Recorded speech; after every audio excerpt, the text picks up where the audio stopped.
नमस्ते बच्चों, मैं आपकी हिंदी की अध्यापिका मधु सिंह।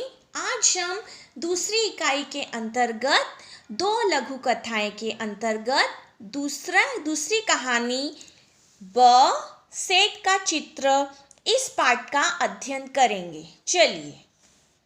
बहुत पहले की बात है, एक सेठ था। वह बहुत ही कंजूस था। एक दमड़ी भी खर्च करते समय उसके प्राण निकल जाते थे। वह काम कराने के बाद भी लोगों को पैसे देने में परेशान करता था।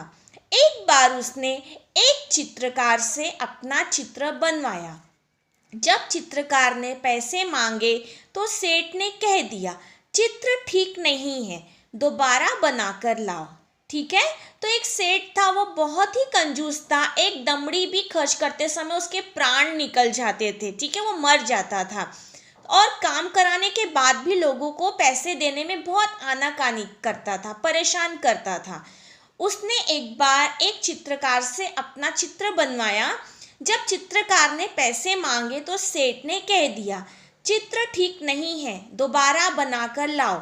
चित्रकार ने कई बार चित्र बनाए, लेकिन वो कंजूस सेठ हर बार कह देता कि चित्र ठीक नहीं है।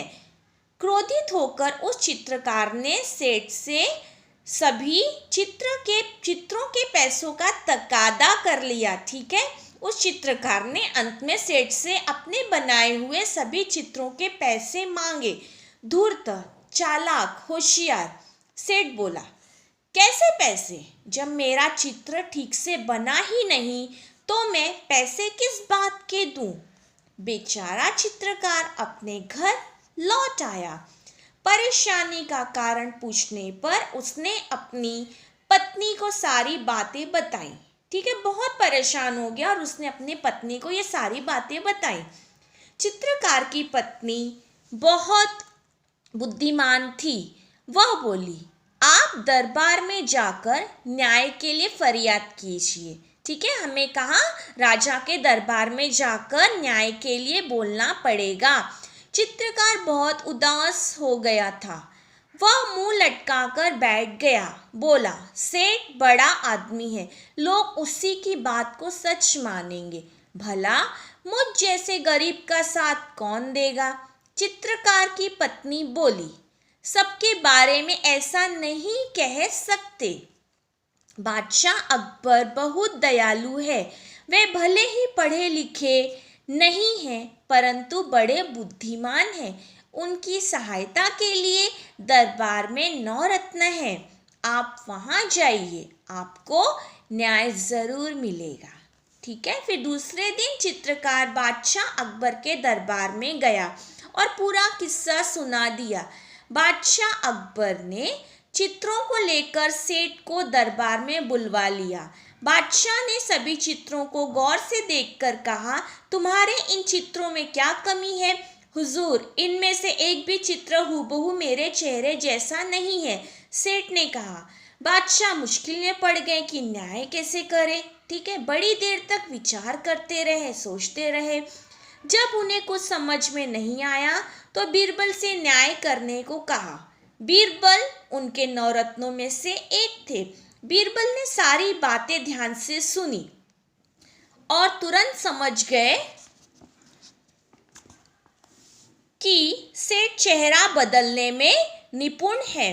चित्रकार को पैसे न देने पड़े, इसलिए वो नाटक कर रहा है।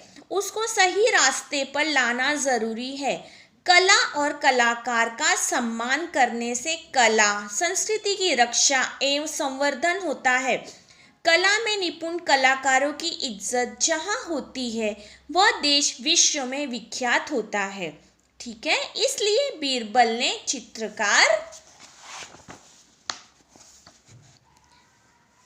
से कहा, तुम्हारे चित्रों में सचमुच बहुत कमियां हैं। 3 दिन बाद इस सेठ का हूबहू चित्र बनाकर दरबार में ले आना। तुम्हें पैसे मिल जाएंगे और सेठ तुम भी दरबार में आकर चित्रकार को पैसे दे देना।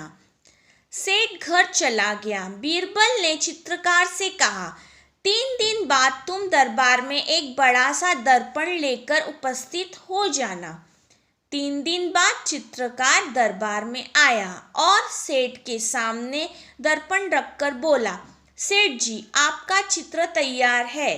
सेठ अपना प्रतिबिंब देखकर बोला, परंतु यह तो दर्पण है। दर्पण मतलब आईना। नहीं, यही तो असली चित्र है। बीरबल ने पूछा, सेठ जी, यह तो तुम्हारा ही रूप है या नहीं? आप तो ऐसे ही बोल रहे हो। सेठ बोला, जी हाँ। सेठ अपनी चालाकी पकड़े जाने पर बहुत लज्जित हुआ। उसने चित्रकार को उसका मेहनताना दे दिया। चित्रकार सभी को धन्यवाद देकर चला गया। बीरबल के न्याय से बादशाह अकबर बहुत खुश हुए। बादशाह अकबर की प्रत्येक समस्या का समाधान बीरबल अपनी बुद्धिमानी से फटाफट कर देते थे।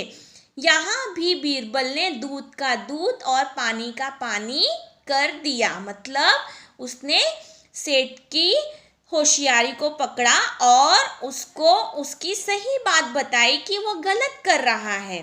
तो हमें इस पाठ से यह शिक्षा मिलती है कि हमें कभी भी किसी का मेहनताना नहीं लेना चाहिए। वो उसका हक होता है, उसकी पूरी मजदूरी देनी चाहिए और हमें झूठ नहीं बोलना चाहिए।